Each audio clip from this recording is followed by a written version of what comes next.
thank you so much for joining us today. I'm really pleased to be joined by Danielle Pearce. She's a chartered financial planner at Northwood Wealth Management. And we've also got Claire Beswick, IFA at Slaiyburn Financial Planning. It's great to see you both.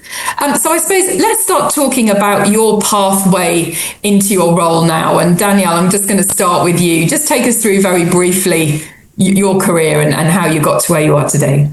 Sure. So I joined after college. I kind of fell into the role as lots of people do, and I've taken the kind of traditionally long route to being an advisor. So I started in an admin client servicing role, kind of moved into management, and then focused a bit more on the technical side.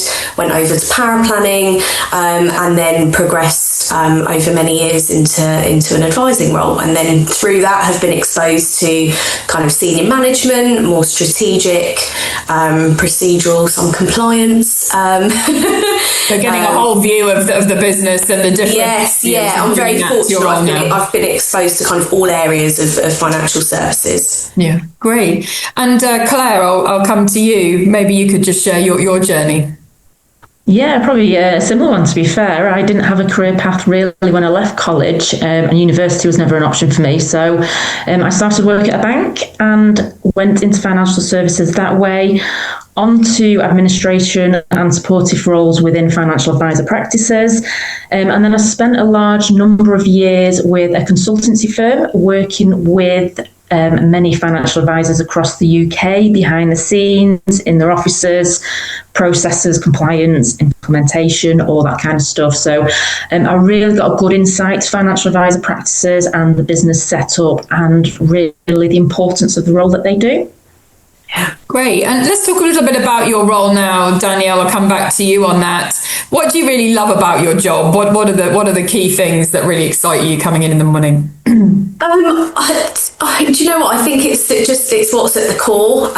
So building relationships with clients over time. It's not just about numbers. It's actually, there's a lot about understanding people and their values, their worries, their aspirations, and what truly matters to them. So I feel incredibly privileged to be trusted with the most important part somewhat of someone's life. We're working with some of their biggest milestones in life, not always positive, sometimes really difficult challenges, divorce, redundancy, deaths, navigating big life changes. So being able to kind of offer clarity and reassurance and peace of mind, from the work that we do. And as Claire said, with, the huge amount of support that goes on in the background, which is so critical. I think that's what kind of makes the role so fulfilling for me.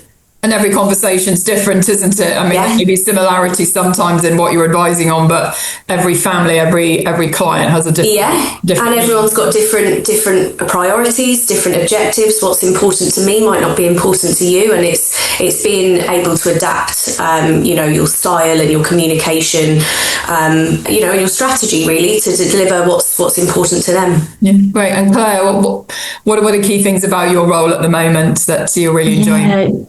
I think, again, very similar. It's such a human role. It's a human approach. Every client that sits in front of you is different.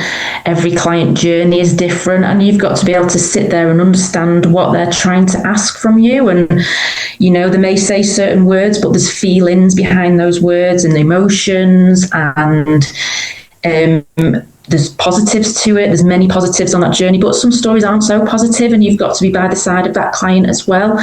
So you do go on a journey with them, and we always say it's kind of, you're like the financial best friend. You're there by the side. You give them the clarity, the understanding, make it clear what they want and when they want it, and help them get there. And you're with them every step of the way. It's emotional sometimes. It's very rewarding. But it's such a good profession and such a good role to do. Yeah, I was going to say you're following them through their journey, aren't you? Is it a number of years that you've had that relationship with certain clients in particular, and their families as well? Yeah. Great. And let's talk a little bit about common myths you hear about careers in financial services, and maybe why that maybe not be the case. Danielle, maybe it come to you in terms of people's expectations of what they think the career. I think I think it's a little bit like kind of what we've touched on. So I think a common myth I see with kind of new entrants is that financial services is purely about numbers, markets, technical expertise, qualifications. And whilst all those, elements are really important, they're just one part of the picture. As Claire has said, like in reality, the role is deeply human. It's about communication, empathy, and building long-term trust. I think another misconception sometimes is that it can be quite a transactional job, when in fact it's very much relationship driven. The most meaningful work, as you've just said, Katrina, happens over years, not days. You're supporting clients through different stages of their life. So I think for anyone considering the profession, it's as much about people skills and confidence as it is about the technical financial knowledge. Yeah. And Claire, what about you? What sort of myths do you hear? What expectations do you hear when people come into the industry that maybe it's not quite what they were thinking?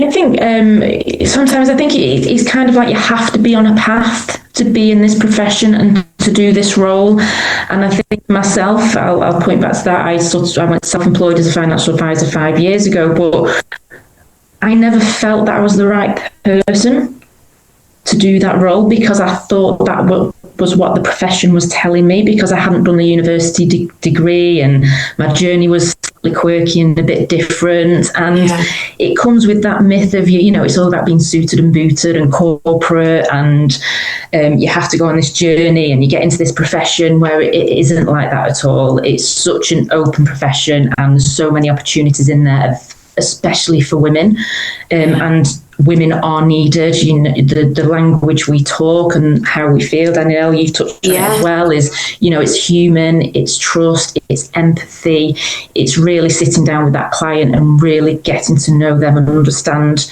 And when you sit with them, you've been on that journey.